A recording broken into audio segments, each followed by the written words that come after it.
코로나19 대유행이 시작된 게 벌써 4년째입니다.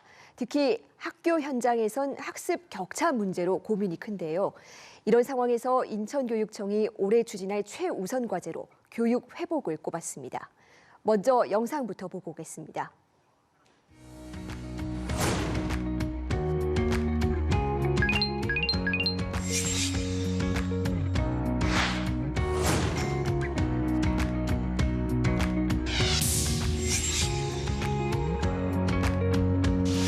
우리 아이들이 자기가 하고 싶고 좋아하는 일을 하면서 행복하게 살 수 있는 그런 인재로 성장할 수 있도록 학생 성공 시대를 열어가는 그런 원년으로 금년이 만들어졌으면 좋겠다.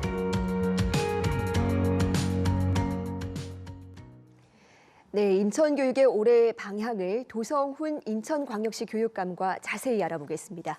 어서 오세요. 네, 안녕하세요. 도성훈입니다. 예, 안녕하세요.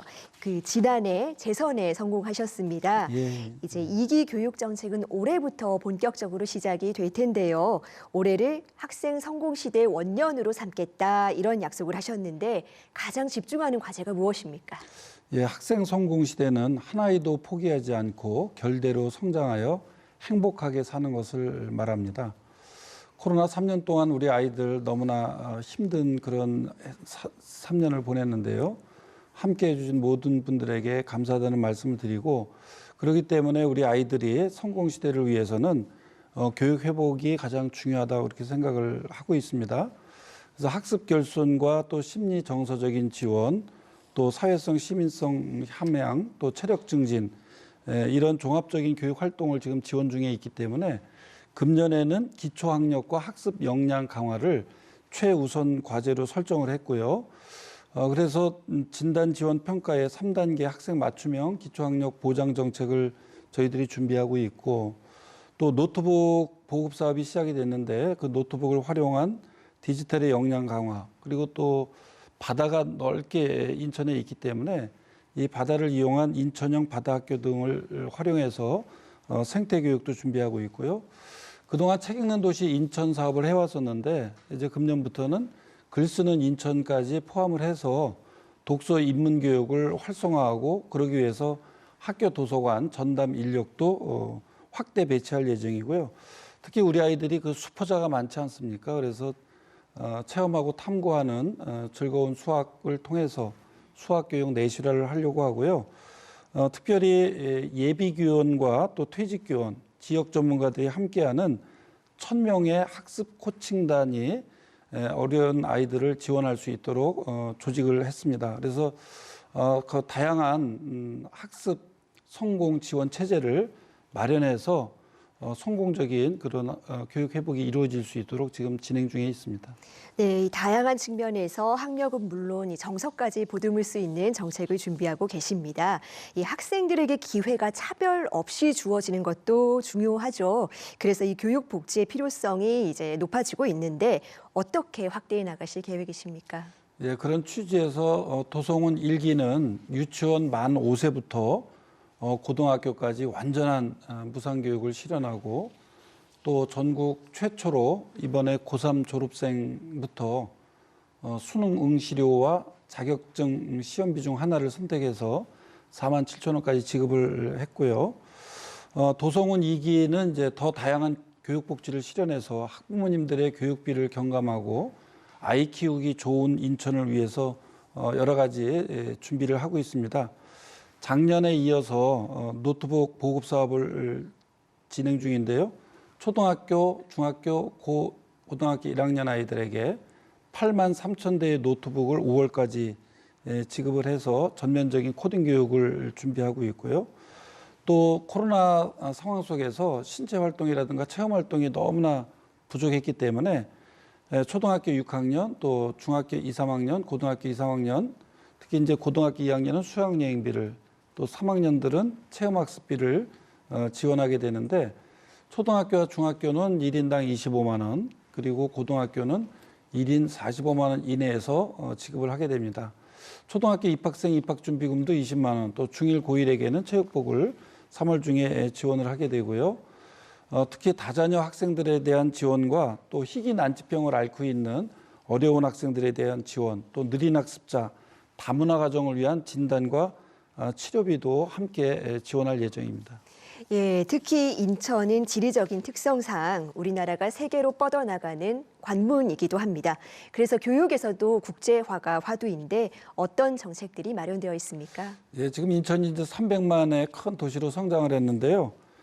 다양성과 개방성, 포용성으로 성장하는 설렘과 희망의 도시가 바로 인천입니다. 그래서 우리 인천의 아이들이 인천을 닮아서 세계로 나가도록 하겠다라는 그런 준비를 하고 있고요. 그러기 위해서 해외대학 인천시 교육감 추천 전형을 확대할 계획을 가지고 있습니다. 현재는 인천에 있는 그 겐트 대학에 교육감 추천 전형으로 작년에 10명, 금년에 13명이 입학을 했고요. 또 산동대학교하고도 그런 5명까지 추천할 수 있도록 MOU가 돼 있고, 이번에 이제 싱가포르 다녀왔는데 싱가포르 난양공대와도 협의해서 확대할 예정이고요. 올해부터는 지역 내 외국 대학이나 국제기구 연계 교육과정도 운영할 예정입니다. 그래서 지역 내 외국 대학이나 또는 NGO 비정부 국제기구와 연계해서 지속 가능한 발전 목표 실천 교육을 운영할 것이고요. 특히 이 반크와 같은 사이버 외교 사절단과도 업무 협약을 통해서 인천에서 사이버 외교권 양성 사업을 진행하기 위한 준비를 했습니다. 특별히 이제 기업가 정신 해외 교류 프로그램 그리고 글로벌 스타트업 학교를 저희들이 준비하고 있는데 바로 이런 것을 통해서 창업 이노베이션 캠프라든가 또 해외 현지 스타트업 기업 생태계 방문 또 싱가포르 난양 폴리텍 교육 이런 것들을 저희들이 준비를 하고 있고요. 이외에도 1인 1 외국어 교육 또 지역 체험형 영어 교육 인천형 글로벌 진로 과정 또 동아시아 국제학교 설립 이런 것을 통해서 우리 아이들이 인천을 알고 세계로 나갈 수 있는 그런 인재로 성장할 수 있도록 하기 위한 그런 사업들을 추진하고 있습니다. 네, 어제 교육부가 초등 늘봄 학교 정책을 발표했습니다. 그런데 이미 교육감님께서는 아이 키우기 좋은 인천을 만들겠다는 약속을 하신 바 있습니다. 구체적으로 어떤 방안이 있습니까? 지금 우리 사회의 가장 큰 문제가 저출산 문제 아닙니까? 그래서 그 저출산의 자녀 양육비 부담과 직감 문제가 이제 가장 큰데요. 저는 낳기만 하면 교육은 국가가 책임져야 된다. 물론 영아서부터 대학에 이르기까지 그리고 평생 교육을 강화해서 직업을 바꾸며 살 수 있도록 교육 안전망이 구축이 돼야 되고 또 돌봄이 확대돼야 된다. 그리고 스스로 삶의 주인이 될 수 있는 진로 교육이 중요하다. 이렇게 생각을 하고 있는데요. 현실적으로는 맞벌이 부부와 젊은 부부에게 돌봄은 아주 절실한 그런 과제입니다. 그래서 이제 25년부터 유보 통합에 대한 정책이 추진된다고 그렇게 하는데 우리 인천교육청에서는 아침 돌봄을 8시부터 9시까지 이렇게 확대하고 또 저녁 돌봄도 작년까지는 7시까지 진행이 됐었는데 금년부터는 8시까지 운영을 해서 우리 맞벌이 부부들이 안심하고 직장 일을 할 수 있도록 그렇게 준비를 하고 있고요.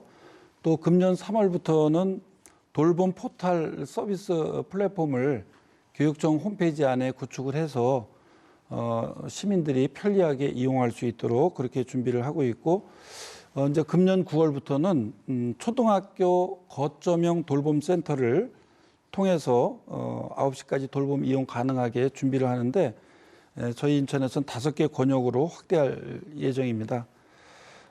이것에 더해서 우리 지금 준비하고 있는 가칭 학생 성공 버스를 준비하고 있는데요.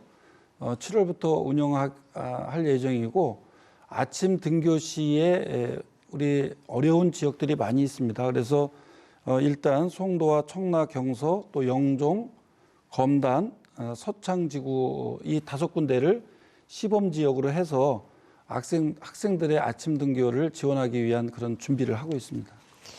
이번에는 조금 논란이 되는 사안에 대해서 질문 하나 드려보겠습니다. 이 정부 여당을 중심으로 교육감 선거제도 개편 얘기가 나오고 있습니다. 이 직선제를 폐지하고 시도지사와의 어떤 러닝메이트제를 도입하겠다는 건데 어떻게 보십니까? 일단 전국 시도교육감 협의회와 같은 그런 교육 공동체와 충분한 논의나 의견 수렴 없이 나온 것에 대해서 좀 유감을 표시하고요. 저는 교육은 삼권 분립이 아니라 교육까지 포함해서 사권 분립, 제4부여야 된다 이렇게 생각을 하고 있고요. 지금 발표된 러닝메이트는 여러 가지 문제가 있다고 보입니다. 그래서 교육의 자주성과 정치적 중립성을 훼손할 가능성이 높다. 러닝메이트라는 말은 그렇게 표현이 돼 있지만 실제로는 현재까지 나와 있는 그런 법안들을 살펴보면은 거의 임명제에 가까운 그런 형태로 진행되고 있기 때문에 지방자치에 역행하는 것이고 또 교육이 어떤 그 정치적인 줄서기라든가 또는 당파적 이익에 휘둘려서는 안 된다. 또 정쟁의 도구여서는 안 된다. 너무나 많은 그런 어려움들을 예상하고 있기 때문에 지금 이 러닝메이트제는 철회하고 보완할 수 있는 그런 방법을 찾고 지금의 가장 핵심적인 부분은 어떻게 하면 우리 아이들에게 더 좋은 미래를 맞이할 수 있는 그런 교육을 만들어 갈 것인가 이런 문제에 대해서 더 집중을 해야 된다고 보고요. 그래서 2022 개정교육과정이나 또 AI 시대의 미래교육, 고교 학점제 등 이런 부분에 대해서 더 많은 준비가 필요하지 않을까 그렇게 생각을 하고 있습니다. 네, 이 교육 회복과 복지 정책이 두 마리 토끼를 모두 잡아서 올해에는 인천 학생들의 성공 시대를 열 원년이 될 수 있기를 바라겠습니다. 오늘 말씀 여기까지 듣겠습니다. 감사합니다. 네, 감사합니다.